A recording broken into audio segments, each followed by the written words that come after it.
Was poppin', was poppin', was poppin'. Welcome to Nicky and Moose. I'm Nicky. That's Moose. What's up, Moose? What up, y'all? And we are on episode 49. And in today's episode, we're going to be talking about, of course, Drake, Certified Lover Boy, all that great stuff. Of course, we're going to talk about it. You know what I mean? We're going to talk about Joe Rogan's not as influential as he used to be.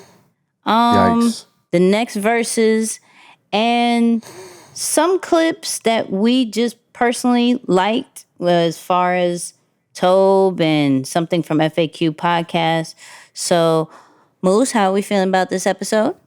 Yeah, I'm excited. We're featuring some of the family on this one. We got some of the fam on this one. Of course, anytime Drake drops, there's a lot to pull from it. So just with everything with the rollout and what he's done on there. So I'm excited for that. And another very New York Verzuz on the way. So we'll see what's up with that too. Get your pen and pad on this one. I feel it's going to be good. But let's get into his intro. Two kids from Queens, cut from a different cloth. Now joining forces, helping you to elevate your personal brand. Yeah, I'm talking about Nicky and Moose, bringing you a never-before-seen perspective into the mindset, the mentality, the behaviors, the driving force, but more importantly, the stories behind the people and brands that you know and love the most. And you know what time it is. It's the review of the week. All right, I had to make this one huge because it's a lot. So bear with me. What more can I say? And there's 3 fire emojis before that, right? I must say I'm not a true podcast type of person. There's only a few select that I listen to because I'm careful with who I'm learning from and what's being consumed. This podcast brings you closer to the moguls and brands we all know and love with a perspective or business, personality, and an architectural view of the marketing behind these personal brands and businesses. The way Nicky and Moose break down each guest and featured topics is unmatched. Definitely a refreshing listen. Can't wait to see what's to come from these two. Wow. I thought they had you at architectural. I didn't know you was going to get that. That's not bad, Nix. That's not bad. Either. I didn't. Yeah, that's not bad. I didn't know either. Yeah. I didn't know. That's a good look. That is a good look. I guess after reading out loud for 48 episodes, 49 hey, you got episodes. some practice. Right. You got some practice close to the big 5-0. Right. For a person who doesn't like to read out loud at all. Now I'm like only a bare minimum, like, practice, people. Practice. Minute work. There you go. Practice. I really hate reading out loud. I don't even know how I got this job. I gave myself this job. This is horrible. Anyways, Moose, how are we feeling? Man, pretty good. I'm noticing this Charlie Brown type shirt. I might as well make fun of myself before somebody gets me in the comments. So yeah, I feel very Charlie Brown. They don't get you so bad. Really? They don't get you so good. No, the only thing they ever do is call you Colin Kaepernick. That's all they do. Oh, yeah. That's the only thing they ever say. Everything else is positive. I will say I'm glad that, I don't know, I don't follow him as much, but he's not as popular in the media right now. When he was like, at the height of his kneel, I think I told you, right? I had people stop me to take pics. It was bad. It was... Really? I kid you not. They would like run pranks on their friends and be like, hey, can I take a pic with you so I can send it to my friend and like pretend that I met Cap? I'm like, really, dude? Like... Oh, that's hilarious. That's not it's crazy. I didn't know you were taking pics. That's interesting. I would feel uncomfortable, but I'm like, hey, if it's gonna make for a good joke, I guess I'll be down with it. Oh, imagine if you had the hair.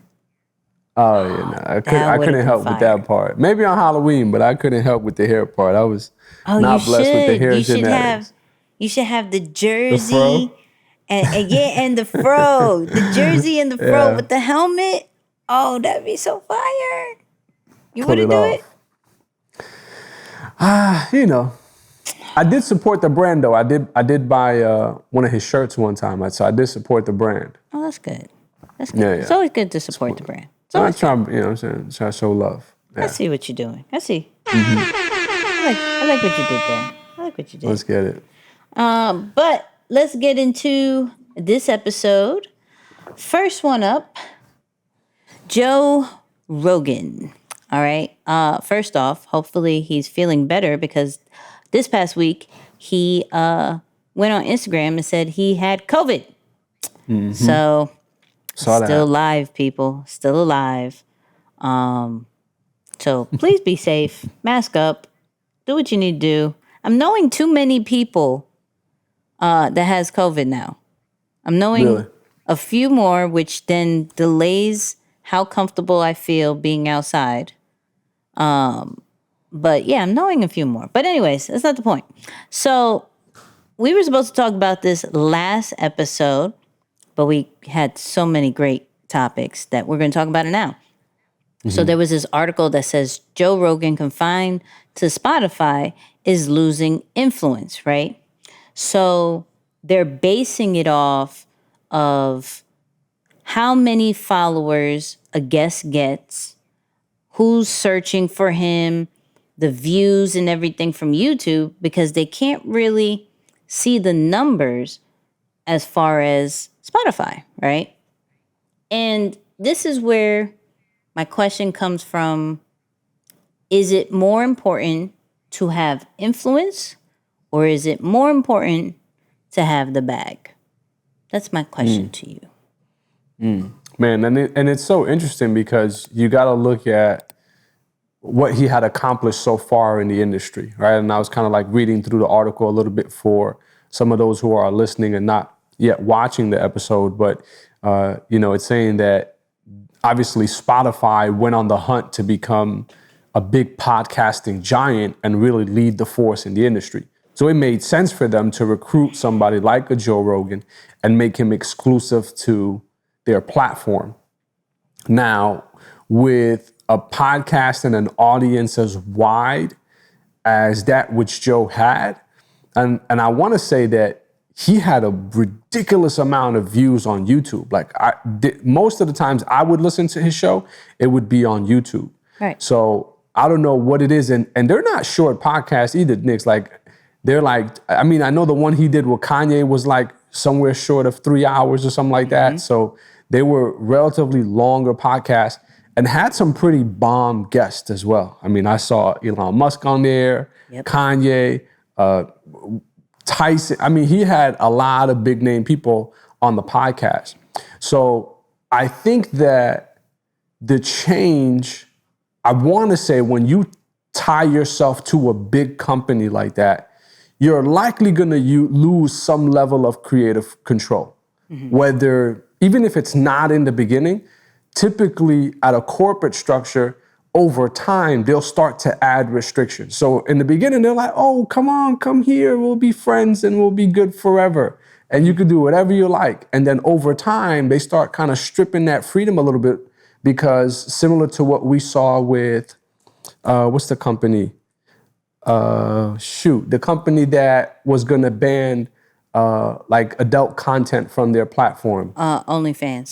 OnlyFans, right? Similar to OnlyFans. It's like they start kind of pulling or changing their model because they're like, oh, investors aren't backing us. So we got to make sure that we present them with what will bring us the money. So what I'm saying is I won't be surprised if it was a similar approach that came from Spotify that restricted his creativity or restricted the type of guest he can bring on, right? Like for some guests that are like exclusive with Apple Music, so they can't be on that platform. I can see that hurting the show where the viewership was just like, it's not really fun anymore. And then I'm always curious to think about like, how long can you do something, even if it works? Like even if it worked and it brought you to stardom, how long can you continue to do it without any level of innovation, right? Without changing the content, without that type of thing. I agree with you on the innovation thing. I think maybe they thought, okay, brand new studio, because remember, before Spotify, he was on a different spot, right? And then they built just a studio just for him, right? Oh. And it looked really dope, right?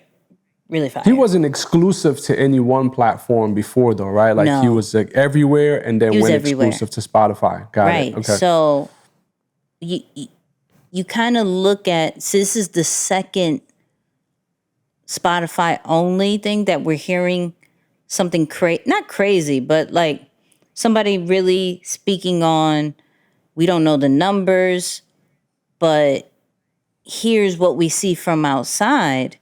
And of course the numbers are going to go down. You're not getting as much exposure as you used to. Like the YouTube one is only probably just a clips. The full thing you got to catch on Spotify, right? For those people who don't rock with Spotify and just Apple Music or Apple Podcasts and, you know, Stitcher and Google Podcasts, like maybe they weren't such tribe members to come to a platform they don't necessarily use too much. You know, I think maybe in the beginning when it happened, absolutely, let's hear it. But then they realized that's not really the way I listen to it.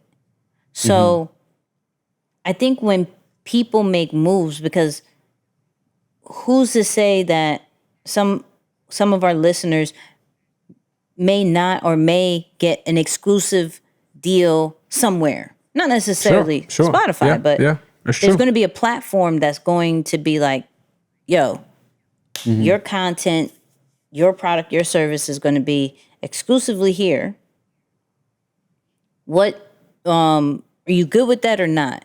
You have to think of the totality of my brand awareness is going to go down. So I have to make sure that with those particular moves, I have to be very intentional with catering to those who are already there. Yeah. And I have to be okay with the people that know me already and not trying to grow. Like you should be feeling really good about the influence that you have, and you're not trying to do extra because now you're really trying to monetize. He made $100 million from talking. Right. You know? Yeah, no, it's a big deal. It's a big deal. But I think of little things like, you know, I've been studying just like the business of business, if you will, this week a lot, and even on the marketing side.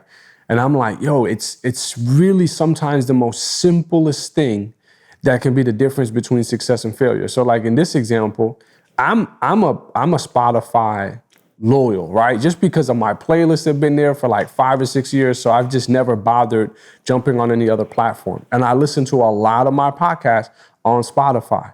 Right. Not once has, and they will recommend like new exclusive podcasts to me.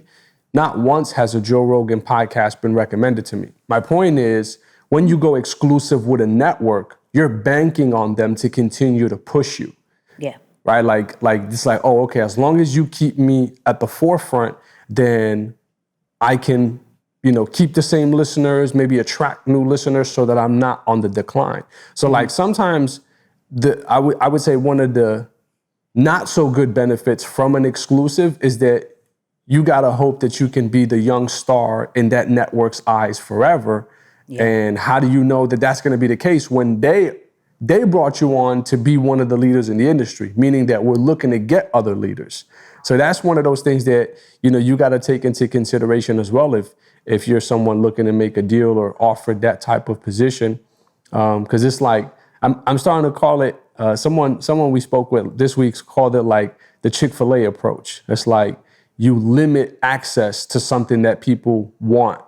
So it's like, oh, okay, because you want it and because it's good, I'm going to limit access. You can only get it here. Or instead of giving it to you every day, you're only able to get it a set amount of days a week. So it's like stuff like that can help, but I think it's got to take some unique measurements to be able to know how long do I run it this way? When do I start innovating, you know, and making some change? I really think it's just a money situation. I think the only time you go into one spot is for, unless it's a network, but a platform, just only that's because of a bag. That's no other reason. And I'm hoping he's perfectly fine with, okay, my influence is going down. That's fine. I'm still making this bag. Because there should have been a way, an ideal situation that I'm thinking about is possibly being on Spotify, but still allowing the content to go everywhere. But the premium stuff could only be on Spotify. You know, and this might be slightly off topic, but I do think that we are at a point in time where mega brands or mega influencers, I would consider Rogan one of those like mega voices in a sense. Yeah. Where if you choose to go public with some of your personal choices, you can expect part of your audience to take a stance. Like I think one of the most controversial and dividing topics in today's world is, are you for the vaccine or not for the vaccine? Yeah. And he's been one of those people that's been very outspoken on, you know, natural remedies, the whole thing, and not being for it. And he's gotten a lot of heat for it. Like even on, when you look through some of the comments in the video of him saying, hey, you know, I've been diagnosed with COVID, I'm doing this, this, and that. And the comments that are made toward him for that, you know, are pretty harsh. So again, this is not about the vaccine or not being for the vaccine, but I'm just saying, I think some of the mega voices right now are dealing with extreme criticism on where they stand with some of their personal choices, which is kind of unfortunate. But I can see something like that also beginning to contribute to, you know, what they would call a loss of influence or a loss of interest in some of the listeners, because it's like, oh, I don't like the things or the people you support. And as a result of that, I'm going to kind of, you know, take my time elsewhere. So I could see that contributing to it too. I know. I'm gonna stay away from the COVID conversation. I'm with you. I didn't even want to get into it, but I'm just seeing it. And I'm like, yo, multiple people. Like another guy lost his live feature online because he took a pretty hard stance on like, yo, this is what it is. And he wasn't trying to convince others, but you know, he made a big deal on social about, yo, I lost my live feature. And pretty big, relatively big influencer. I think he got somewhere north of like 300,000 followers or so online. And it's like, oh, it's becoming one of those controversial topics where you could get kind of muted online because they see that whatever it is, it's creating divide. It's a sensitive topic. It is. You know, it is what it is. I'm not going to speak on it. Yeah, me neither. If you choose to, cool. If you don't, cool. I am not here to say stay either in your or. lane, folks. Yeah, that's what I'll say. Unless you in that industry, stay in your lane. Yeah. That's... I mean... But shout out to Joe Rogan. He's still, when you think of podcasts, you still think of Joe Rogan. Until that changes, I mean, now there's other people up there, but yeah, until that changes, I think he is fine. But let's talk about Drake. All right? So... Drake. I need that sound now. Drake. Drake. The last time you heard us, which sucks because I almost called you like, yo, we got to redo the last part because we recorded that. I know exactly what you're talking about. We recorded it before the drop. The Kanye drop, right? Yeah. And so we were speaking on it like, and then by the time you heard on Tuesday, you're like, Nicky, Moose, what are you talking about? Right. It dropped. This totally didn't go down this way. Right. So. Sorry, y'all. Right. Let's give that to ourselves. We apologize. However, we are completely up to date. Kanye dropped and Drake dropped. And yeah, Did you listen to both? Let's have a fan moment before I get into a rollout moment. Mm-hmm. Did you listen to both? I have. I can't give my official scoring card just yet because I'm typically someone who, like, certain music takes a while to grow on me. Okay. And I've spent more time listening to the Kanye album. So, like, right now I find myself leaning on that side, not because I necessarily think it's better, but I'm just like, I spent more time like listening to it, so I can't make an official judgment yet. But I'm a little surprised by Drake's approach. I joked around with my text today when I was like, you asked me how I was doing. I was like, I'm in my feelings. Drake dropped. And I was like, because we're used to him having some form of, that kind of music. And especially with that title, I'm like, Certified Lover Boy. Oh, it's a rap. Yeah, he's definitely going to come and sing his heart out. But we didn't see none of that here. So I need a couple days to digest a little bit. But that move that Kanye pulled and just said, I'm gonna race for the buzzer beater. Interesting. So I have a conspiracy theory about that. Do you? Okay. I do. So this is what I think, right? Mm-hmm. I think, and I could be wrong, like, he put out the album, but then posts saying Universal pushed out my album without my permission, right? I think the record label, Universal, is smart, because if he would have went head to head with Drake, he would not have won. Wouldn't have won. So why don't we drop it now? Get the numbers, break the records, get our, platinum status, whatever he is at this moment, right? Let's get the numbers right. And then, Drake is going to come out and we're still good because we did our launch successfully. Right. I think that's what happened. So you think they pulled a move on him? Mm-hmm. Wow. The second that Drake did that whole ESPN situation and hacked it and said that September 3rd, I'm dropping, I think that the label got nervous. And they dropped it. They said, oh, no, I don't care. Let's get this out.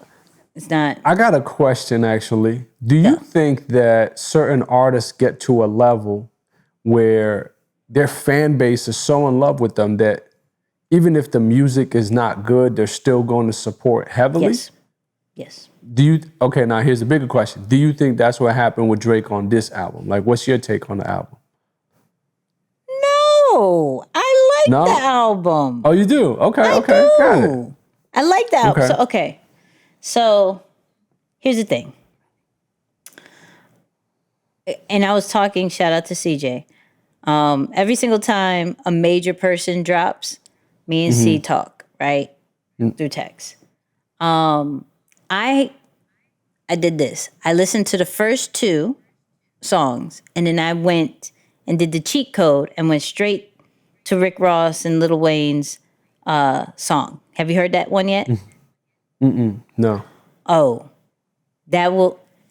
listen to that. That would change the game? That will change. I called the album of the year off of that track. Oh, wow. Let me see how far I'm in, too. Yeah. No, anybody, and please hit the reviews, hit the comments, whatever you need to do. If I am lying, if that Rick Ross and Lil Wayne and Drake song isn't fire, that one is fire. So, yes, because I typically listen on like in a straight, in order. So right now I'm on Race My Mind. That's how much I got into it. Yeah. No, I mean, I get it. Yeah. Ideally, you're supposed to listen to an album straight. Yes. Right. However, once I found out those two were on the same track, I went straight there. I listened to the whole verse, right? And just because of my religion, I cannot speak negative on that track. So, so Jay spitting was fire. Right. That's all I'll say.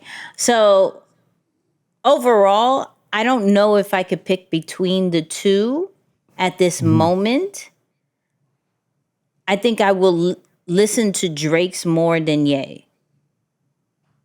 Reason why is it's more on like just the entertainment kind of vibe, where Ye is definitely on the God vibe. Yeah. So you have to be in a certain mood and a certain season to listen to that over and over and over and over and over and over and over and over again. That's how I feel. Okay. That's how I feel. I'm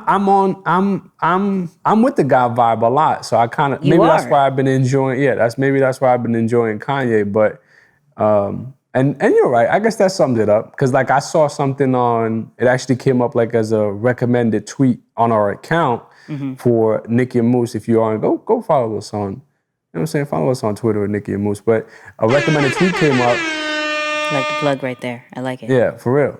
A recommended tweet came up, and it kind of broke down a verse from Drake, and they were like saying, "Oh, he's getting at Ye in this verse." With the address one?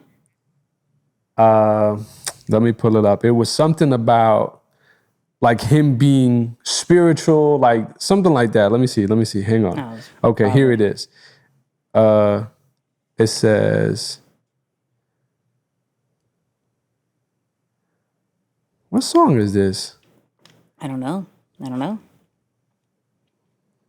It got some curses in it, so I'm gonna kind of stay away. But it's something along the lines of. Well, if you listen to episode 50, that's not gonna be a problem. Right. Well, I guess we're preparing you for it in a sense. That's right. You've been warned. Okay, let me give the disclaimer real quick. A little side note.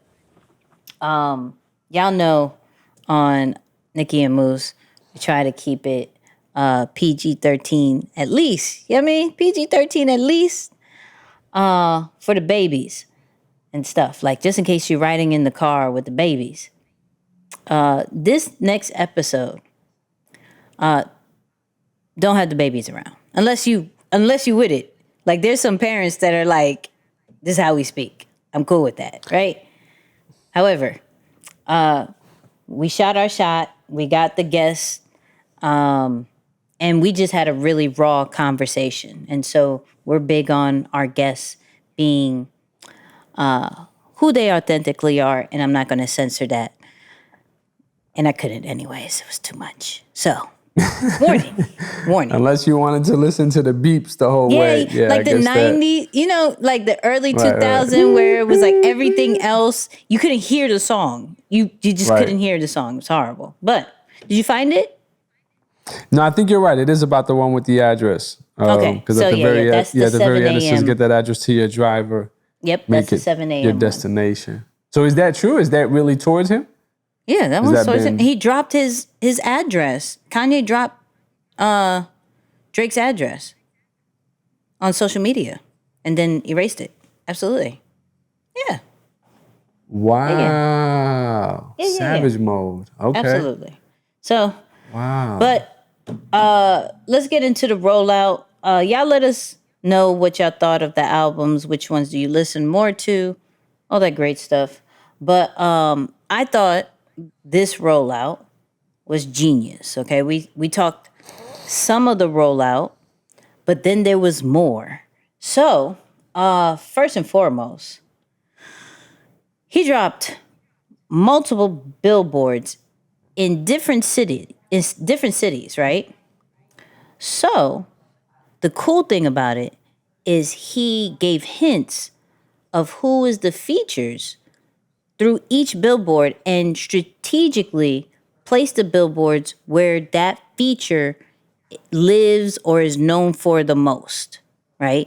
So on the screen for our listeners, we have one that says, "Hey Miami, the biggest boss is on CLB," right? Which you can assume is Rick Ross, right? Then in New York, you see it says New York Gifts and the Pizza, you know what I mean? And then it says, "Hey New York, the GOAT is on CLB," right? And then in Atlanta, it says Slime, Pluto, Savage, and Baby are on CLB. And there was multiple other billboards that was placed. I think Houston had one.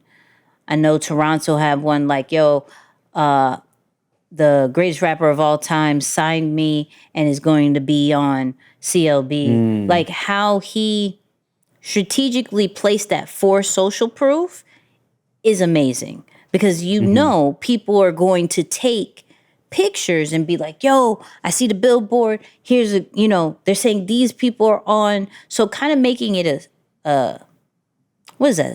Scavenge hunt kind of thing. What's that thing called? Yeah. Yeah. No, that's okay. it. Scavenge hunt is right. Yeah. So making it into that and having people put, okay, you said the GOAT, that could possibly be Jay-Z.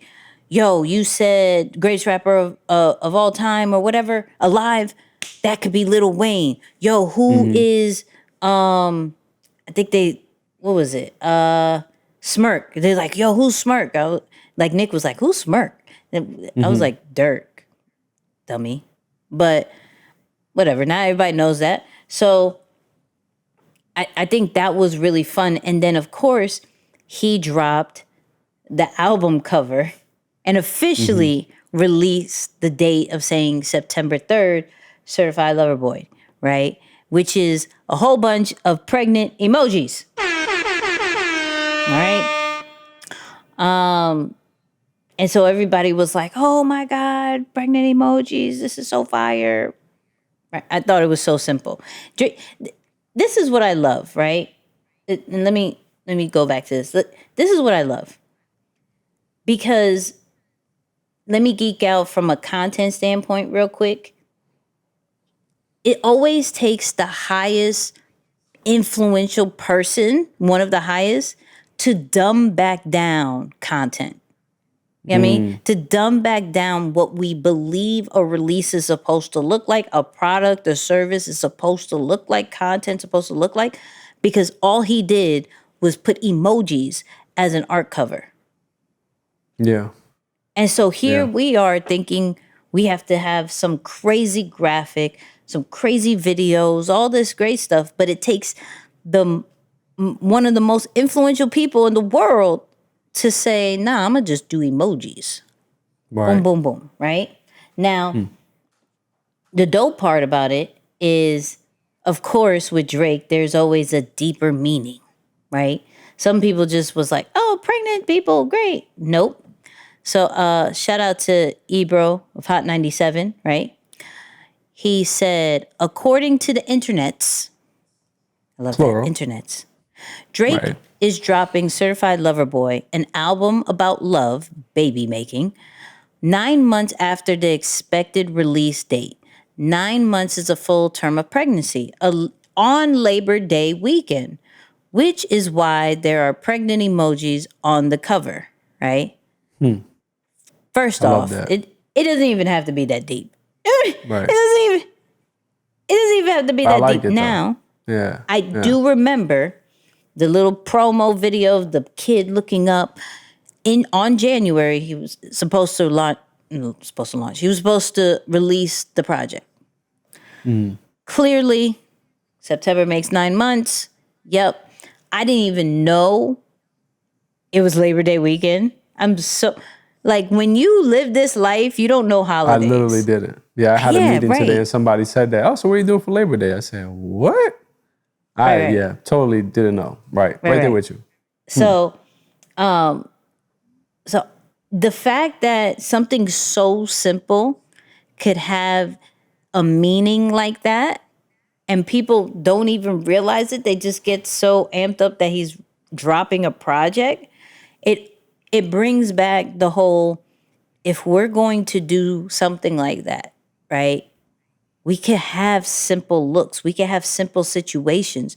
It's the meaning behind it that puts some context to it. It's the meaning that's really going to drive how people perceive it. Like, oh, he's giving birth. Oh my God, this project's about to be fire. Da da da da. Like, this is his baby. You know, and it's probably not even that deep, right? Granted, Drake, I did love the album, okay? CJ thinks it wasn't up to standards because you did not have a lot of bop to it like you normally do. However, I enjoyed it. I said it was the album of the year, but that's okay. That's my opinion. That's my opinion. Until probably Kendrick drops, and then we'll see. You know, hear me? It's true. It's true. Yeah, no, he's known, but Drake is known for being a very memeable artist, if I could say that. Memeable. Like, he's really good at creating those. Yeah, I think we just made a word. He's it may really not good be. We probably could look it up, and there is something called memeable. Okay, no, that's fair. I mean, it should be. It should be. I mean, it makes sense to me, so I'm with it. But no, I think he's been somebody who's definitely good at creating those moments. I think there was even a documentary on just how good he is about really getting the internet to rally behind him and do a lot of the heavy lifting. So we might have even talked about that when we did way back. Shout out to those very day ones on the Facebook when we did the breakdown, where we kind of covered some of those concepts where he's was that the Facebook? I think that was actually the podcast too. I was on the podcast already? Okay. Yeah, I think so. Man, it feels like it's so long ago. Now I'm going to look. Yeah, it feels like so long ago. But shoot, going on 50, that must have been at least a year ago, if that's the case. Because we dropped, we're almost at a year. We're almost at a year. Yeah, that's crazy. We're almost at a year. October makes it a year, I think. Because we dropped October 5th or 7th. I got to look it up. It's one of those two. Okay. So we got to... I know our first official podcast episode was the Floyd episode. Yep. It's the... Drake is the 4th episode. Okay. So he is on the podcast. Okay. Got it. He was on the podcast. There's a whole breakdown if you want that. Yeah. Go back to episode 4. Go check that out for real. Yeah, no, but I remember that, like, we were talking about how he's just really good at creating those moments that go crazy on the internet. And even if you think about, like, him using those billboards, he's not just doing the album. Like, naturally, everyone has a bias for the hometown kid, right? Or the hometown gal. So, like, if you're walking through Times Square or someone in New York and you're seeing, you know, that slogan for the GOAT and you immediately think Jay, it's like, oh, I'm going to go listen because if I'm a New Yorker, I'm probably a Jay-Z fan, so I'm going to go check that out. Yeah. So I think the fact that he used that home crowd kind of energy to it to get people interested in wanting to check it out, and you're more than likely going to listen to more than one song, right? But, I mean, I saw what you posted on the account today, broke records in, I think, less than 24 hours, right? Apple and Spotify. After I posted that, Spotify then posted that it was the most streamed album in a day. Wow. I'm really not surprised that people have been waiting for this album. It does have really good features. I was talking to the guys and they were like, did you find it funny that it had Jay-Z and Travis Scott back to back? Do you think that's a coincidence? Do you think that's being petty? I was like, Drake is petty through the whole album. It doesn't, does it matter? I'm still saying, I'm going to look it up. There was this one petty bar that I want the shirt, and I put it on my stories, and I said, followers, hello, I need this shirt. Whoever could get this shirt, I don't know where this shirt is at.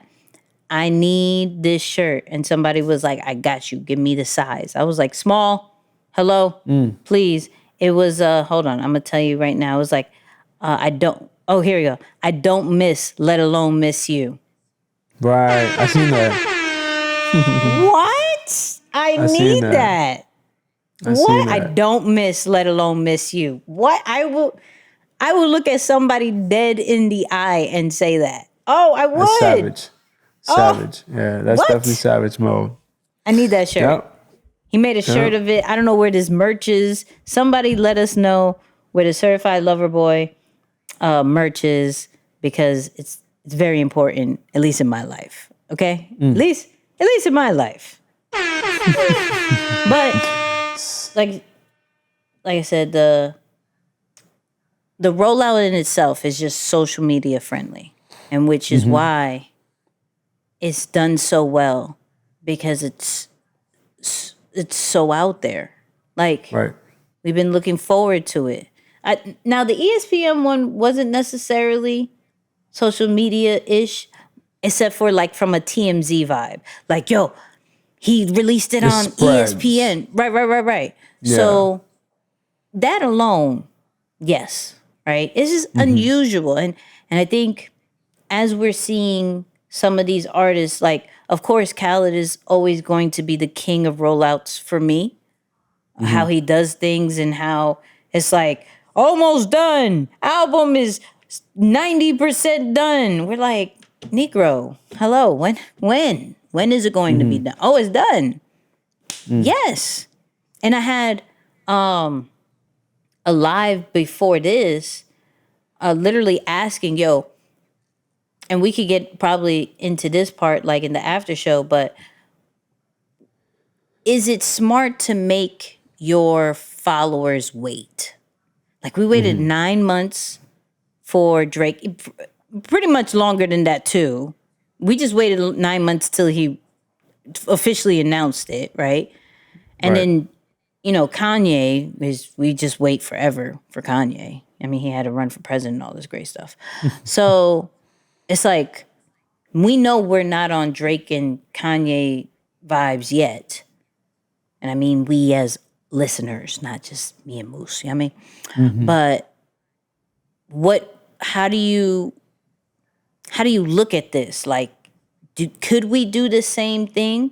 And I came to the conclusion of you can, but only to your community, only to your tribe members. You can't do that in totality. They can, because the whole world is their tribe members. Right.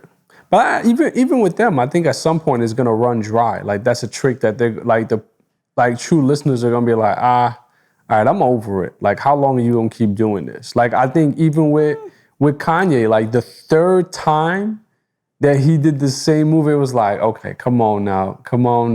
Nah, like, I think we complained and then still listen. I mean, of course, we're still gonna listen. But I'm saying, if he were to come back and do the same thing on the next album, it'll be like, I don't know. Like, it's a bit much. The first time he did it was cool. The first time was cool. I was like, oh shoot, that's kind of clever. Like, he's like really saying like, nah, I'm not gonna do that. I just said it was a listening party. The third time, I'm like, oh nah, come on now. Personally, I mean, I still listen to him. I'm not gonna lie, I'm still gonna listen, but I'm just saying, like, there's still gonna be people who show up.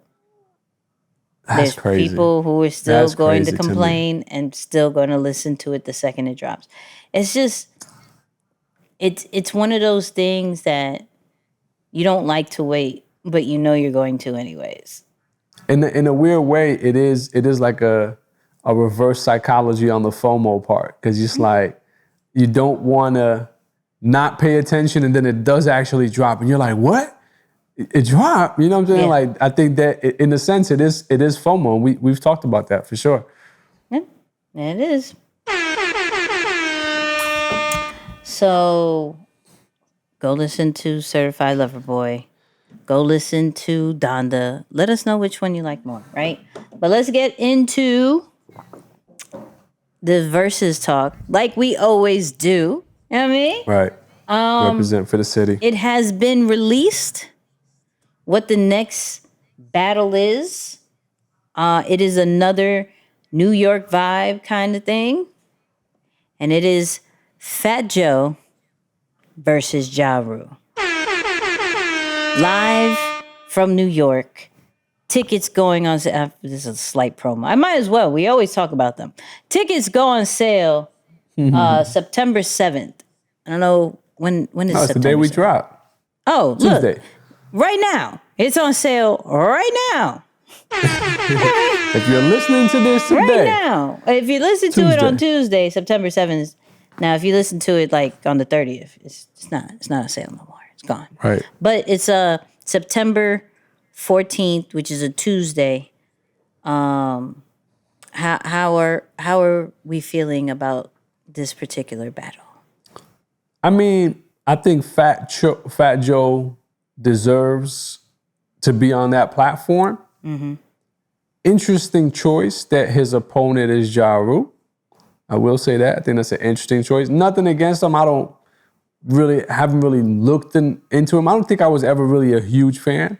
But I think Fat Joe has done, I mean, look, a couple songs, but I can't say that I'm like really, really into Ja Rule. Now, again, I'm going to just speak to what I know. And I'm going to say that Fat Joe, and we covered him a couple episodes ago, but just what he's been doing as of late, and what it kind of brought up for us to dive back into, kind of like, the moves that he did to be able to share resources with Big Pun, all the things he did there.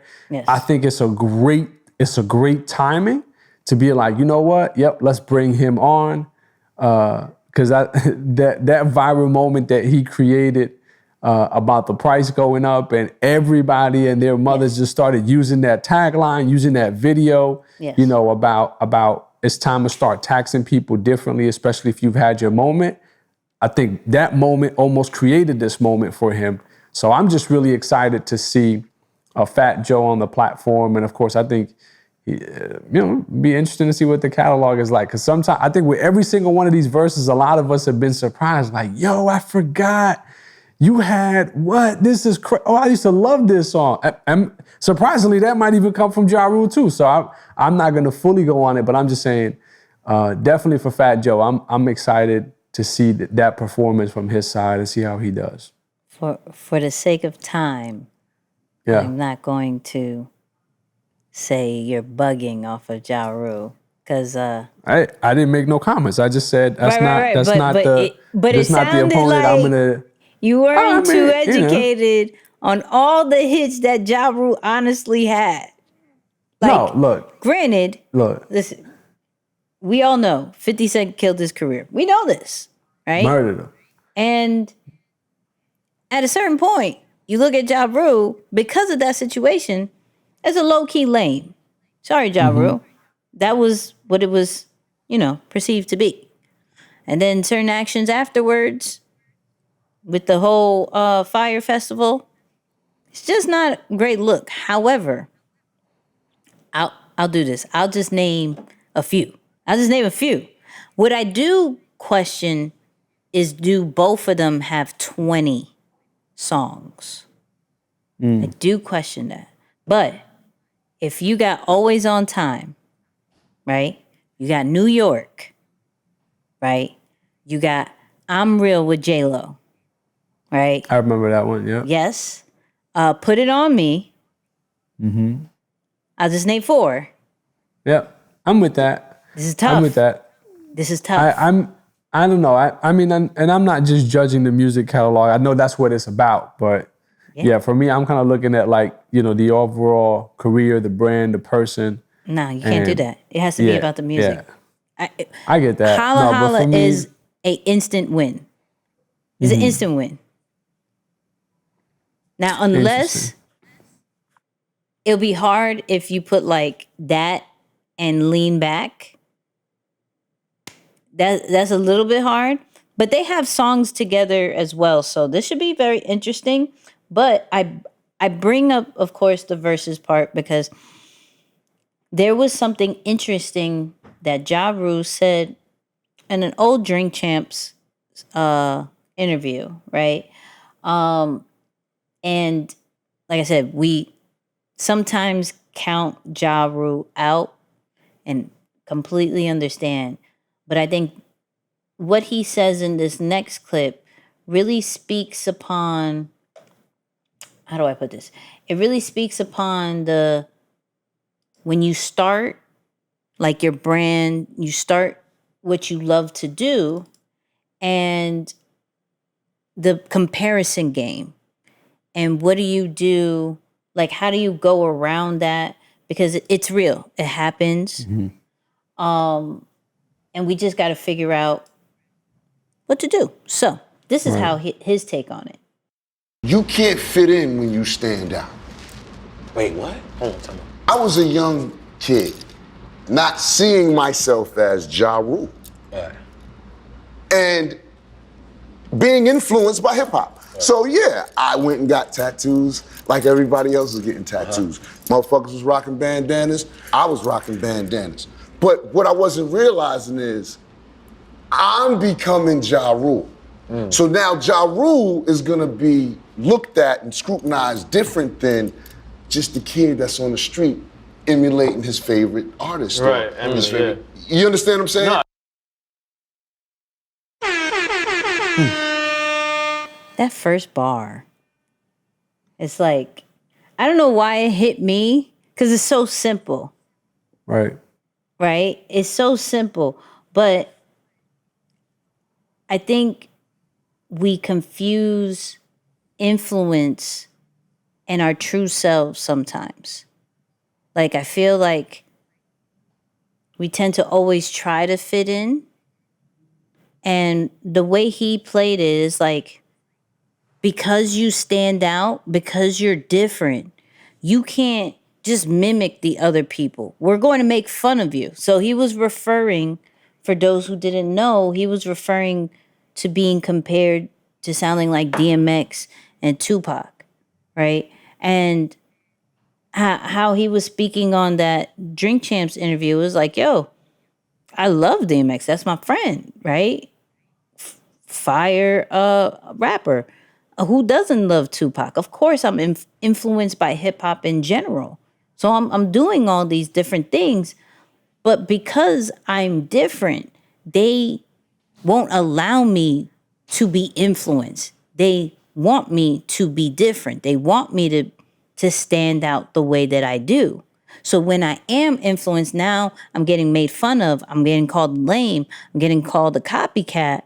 Whereas if I was just a regular, smegular person, it's not copying. It's being a fan. It's being, inspired. It's nothing different than any other person rocking the tattoos, the jerseys, hat to the back. That's fine for a regular smegular.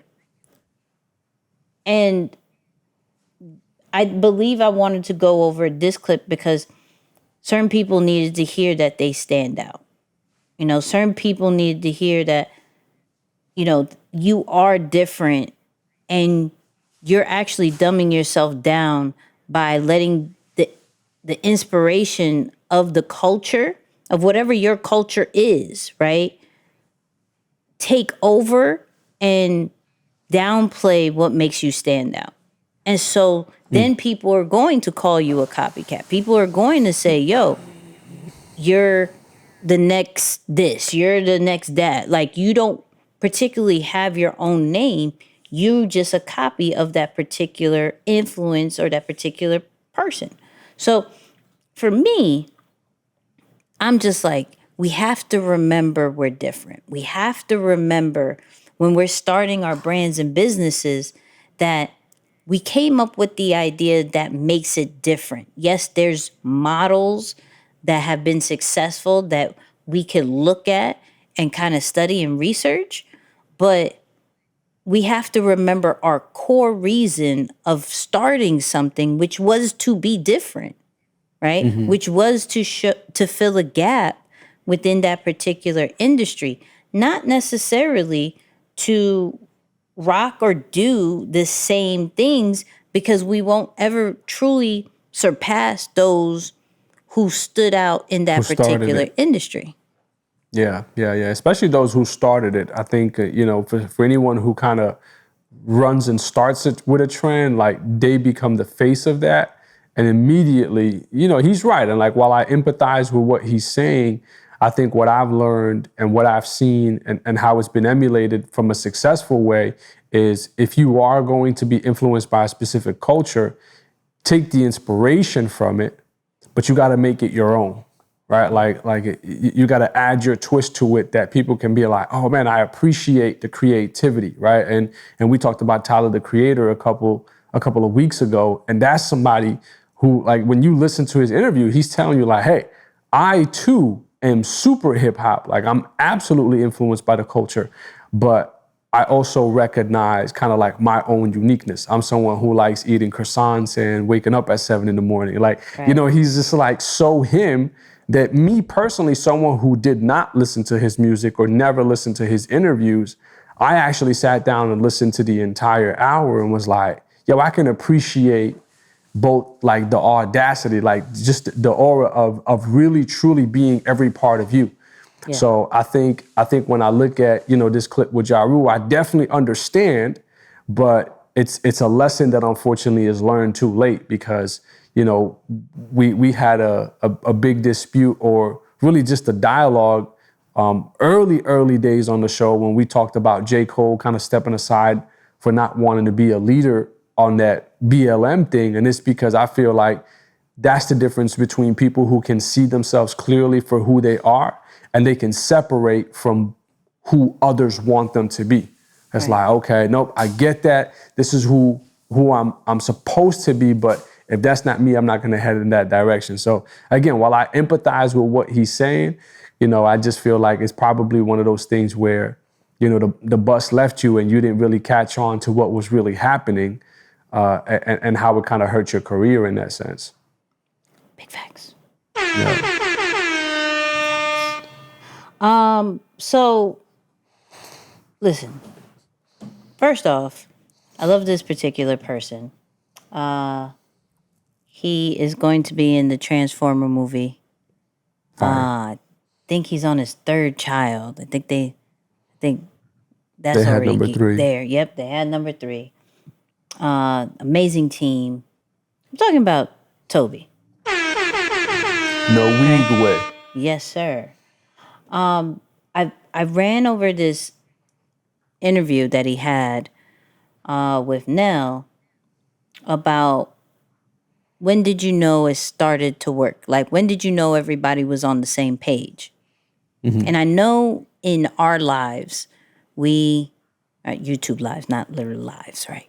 But in our YouTube lives, we have that question of like the team conversation. Sorry, I just understood what you said now. Like the live show, not like our life. Right, okay, sorry. Yeah. Right. I'm with That's you. why I'm with you. I had Sorry. to clear it up. I didn't want to sound deep. You know, I didn't want in our lives because it's not really our lives. Play on words. I know. You listen to Drake, you don't got the play on words happening. I'm with you. I'm only kidding. See what you did there. So, we always get asked about the teams and how to build one and when do you know that person's the right one? Do they take the assessment? Oh, flightassessment.com, slight plug, flightassessment.com. You'll know 100. What that is, right? But Tobe went in on when did he know that Nell got it? Like when, and if y'all don't know who Nell is, that's his producer. Like he is very one producer. Like Nell produces everything. He doesn't go to other producers like other rappers. That's no shade. That's just what he does, right? So here's a quick story. I was sitting over there with her like for like hours upon hours. Mm-hmm. Then after a while, I was like, all right, me and Fat about to leave. We about to go home. And she was like, all right. But in her mind, like when I said I was leaving, all shut down then. Like then everything is over. I was like, no, I don't think you understand. And mind you, she's pregnant at this time. Yeah, well, she's about 5 months pregnant or something like that at this time. And I was just like, yo, no. We're leaving. This beat still needs to be done. I need to have it by tomorrow morning. Mm-hmm. And she's like, no, I don't think you understand what's going on. Like, I need to get my sleep. I'm pregnant. I'm like, listen, I understand it all. You're pregnant, you gotta rest. I feel you. The beat needs to be done, or I'm gonna have to get a beat made somewhere else because I'm not gonna like make an excuse for why I didn't do what I said I was gonna do. And like she like puffed up and everything, like, man, all right, whatever. So when Nell get mad, she don't go extra. She don't get extra feminine. Like, she turns into Debo. No, all right. That's what's up, then. Man, all right, no, you good. You go ahead and leave, big dog. I'm like, all right, I'll leave. But I'm telling you, and she did all that, and then it looked like the very next morning, first thing in the morning, before she went into school, because she was a full-time teacher, teaching what, English. Mm-hmm. Full-time teacher, English, and coaching the basketball team. Came first thing in the morning and gave me that flash drive with that beat done. Mm-hmm. And once she did that, I was like, all right, cool. She get it now.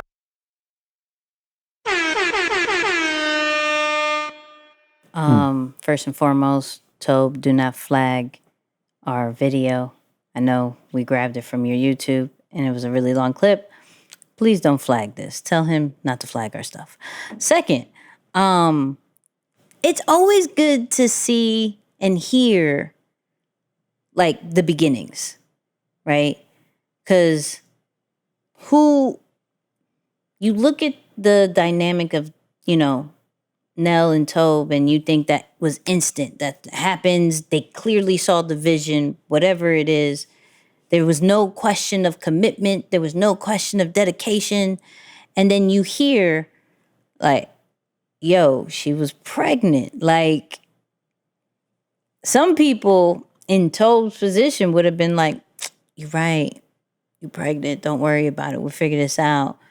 But he was so committed to the mission of, I got to be consistent. I got to do what I said I was going to do. Either you with it or you're not. I'll go somewhere else. And the level of ownership is what really got me with this. It's like, nah, you can't go nowhere. Like, this is mine. And I can't let you go. So, you know what? I'll stay up. I'll do this. You'll get in the morning and I'll still do my regular teacher stuff. And that's the type of things that, though sometimes is rare, when that happens, you can't let that go. Like, you gotta really put value onto that thing, because that's the kind of work ethic that people like wish for.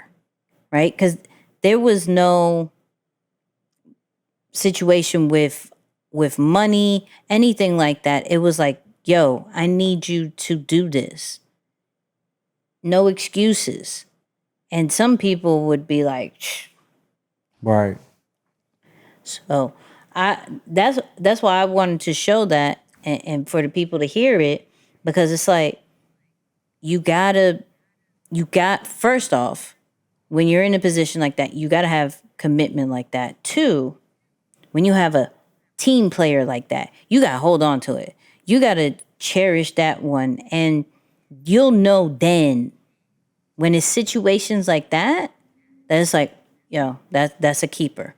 That needs to be on the team. Yeah.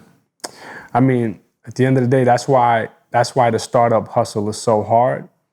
And that's why being a leader is so difficult. I think everyone wants to be a leader, but very few people want to take responsibility. So when you look at, that conversation, I first want to kind of speak to Tobe's part. Mm-hmm. Now, me personally, I mean, I don't care who you are. I don't think that that's the right approach, right? It's like, you always want to be mindful of how it's said. But of course, they put it in a joking matter, so I get it. But that's why leadership is hard. Mm-hmm. Not many people can manage their emotions. And I'm sure he and Nell are the best of friends. I mean, you look at their relationship now, they had history, when we were with them in Dallas a couple months back. Yeah. Nell's husband was telling us that they all actually met in high school, all three of them. Like, they were all friends in high school. Yeah. So I'm sure they were friends at that time. My point is, though, that's what makes leadership hard, is that you got to remove your personal emotions aside, even from a situation like that where you might truly care about the person. You might actually see they have a point, but you're mission driven, like you said, and you have to put all of that aside, even if it hurts, and you're almost putting the entire relationship at risk.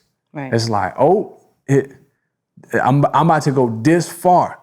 And while a lot of people say they want to be leaders, I don't know that many people can manage that type of situation like that. And it's moments like that that can make or break a relationship, that can make or break a team. Again, your approach, Tobe, we know about his personality. He's a certain way. It works for Tobe.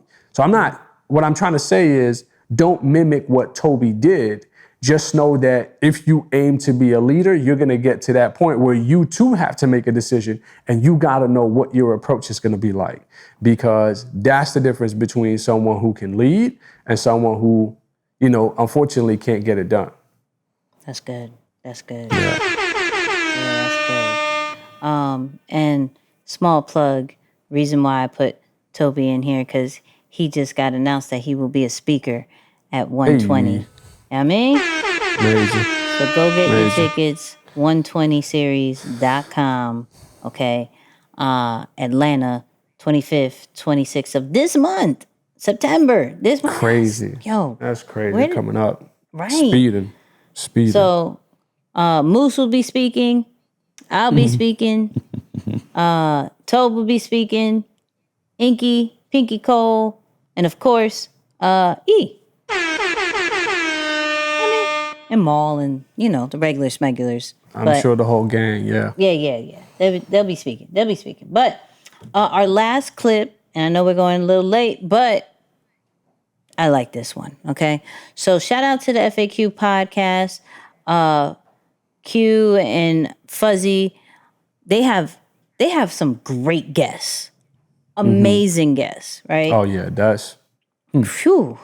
But there was this guest, Terrence Martin, who's a rapper and a producer, but he says something about working with Snoop that hits, personally for me, I don't know about you, but personally for me, it hit me very well. And I think it's a lesson that we spoke on personally, but hearing people in the industry, I hope this hits somebody else as much as it hit me. So, because I did a lot of the music on all the Welcome to the Church.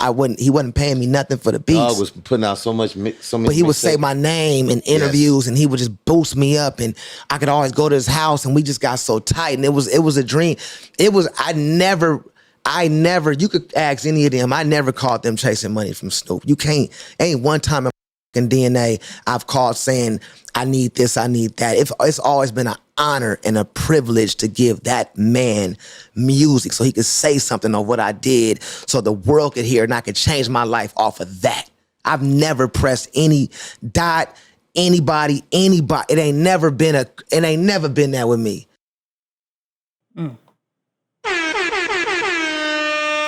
So let me give some backstory real quick. So he was talking about Snoop, right? He gave Snoop a whole bunch of beats and Snoop was like, "This is for me? This is great. All me, right? It's all me." And my man served, and Snoop was like, "Yo, who do you want to be like?" Quincy. Boom, hold on. Quincy, go talk to my man real quick. Yo, who else you want? Dre. Boom. Dre, talk to him. Like, some people look at money for these particular opportunities. Yo, I know how big of a star you are. I know how big of an influencer you are, a celebrity you are. So you could afford it. Not saying Snoop couldn't afford it. But sometimes you have to serve to get opportunities past a check. And I'm not saying do this for everybody. But if there is somebody who impacted you in some way, shape, or form, or who has the potential to get you at certain tables that you couldn't do by yourself, at least in the time, a desirable time that possibly is your prime, what would it really cost you to do something that you truly love for free for them? Right? And you hear these stories from time to time, I'm not saying it's super often, right? Both of us have lived similar stories like this. And I literally today, as we're recording this, it's E's birthday, and I literally text him like, "Yo, I appreciate everything you have done and the people I've connected with. You know, literally still to this day, if you said, Nikki, we're going somewhere, I'm going." So, and I said, because of you, I am a huge part of who I am. So I hear this and I'm like, that is one of the keys of being successful in your lane, is by those people who had impacted you, those people that serve the world in some way, shape, or form. If you go serve them, that's going to open doors way bigger than a check, way bigger than that monthly or annually income that you can have. It's like to talk to Dr. Dre in his case, Quincy Jones in his case, Right. that's invaluable.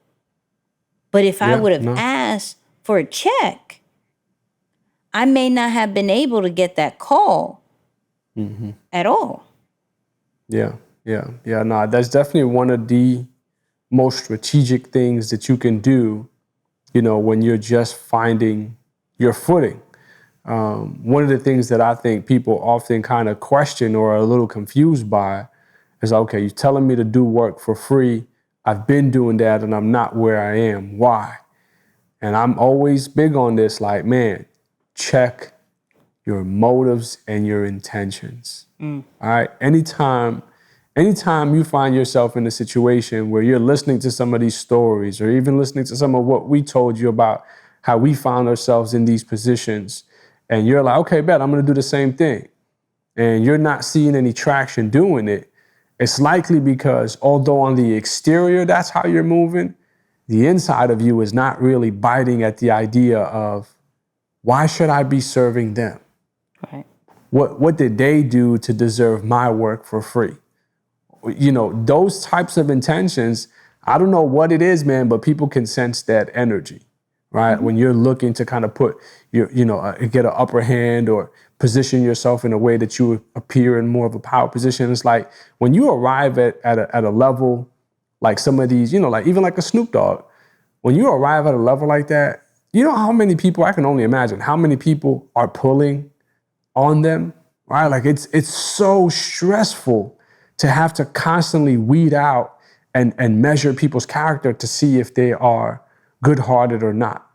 So to walk into a space like that and not get caught up in the limelight and the potential opportunity that you can land as a result of being connected or any of those things, but just simply aim to be a good person that's looking to add value, you will be surprised at the level of value that you will then sometime or someday in your career start to reap as a result of it. So that's the thing that I've just kind of have always recognized. Like, I appreciate stories like that, but I know the backstory because I guess just because we say that message, we know that that's one of the secret strategies in a sense. But I think a lot of people struggle to not see it all the way through, and the main reason is just because of intentions. Facts. Just a quick little video, because I think that hit personally to us. So I just wanted other people to see it. But listen, thank you for pretty much reaching the end of the podcast. All right. Real quick, please go follow all our social media platforms. And let me see if I could pull it up real quick. I have a real special announcement. Stay here with me. Stay here with me as I look it up, because I should have been way more prepared, but of course not. Why would I? Right? Shout out to Isaiah. Reason why I say that, Isaiah is one of the main reasons why you're seeing Nicky and Moose as far as on social media. He handles majority of the edits. He does S2S podcasts. He does the morning videos. And he just released a course that I felt like we should say on our platform, because yes. without him, y'all wouldn't really know of Nicky and Moose from a visual standpoint, maybe from an audio. Or shout out to my audio people. But Right. solocreatorpro.com/one-day-editor. And I'm going to have it up on the YouTube, and make sure we clip this part out. Clip this part, Isaiah. Thank you. The number All right. one or the word one? One day. One. So it's solocreatorpro.com/one. Oh, not O. Oh, yeah. ONE day Okay. editor. Got it. He did a course of how to edit such videos as you see on social media, right? And this is for the people who are solo, one team man kind of vibe, right? You know that content is important. You have no clue how to edit these videos. Isaiah literally does a step-by-step of how he does it in Adobe Premiere Pro. So go check that out once again, solocreatorpro.com/one, the word one, day editor. Nice. You know what I mean? I had to do That's what's that up. for my guy because he does a for lot sure. for us. For And sure. all we could do is share our platform. But Moose, final words. Yeah, the one thing that's been on my mind lately is, and this is probably a message for those who are maybe not happy with the pace or the speed that they're moving at. And you're getting to that point in your journey or in your plan where you're like, okay, what's the shortcut? Like, what's the quickest way for me to get up out of this position? Now, here's what I've discovered to be the quickest way. The quickest way is the right way. The quickest way is the right way. Because every time you take shortcuts and you think that by cutting corners, you might get to your destination a little faster, you're gonna find that you're actually taking yourself a longer way to get there, because guess what? You're gonna have to circle back and actually do it the right way anyway. So for those of you who are a little bit frustrated, I just wanna drop an encouraging word and say, hey, stay the course. Just know that the quickest way is the right way.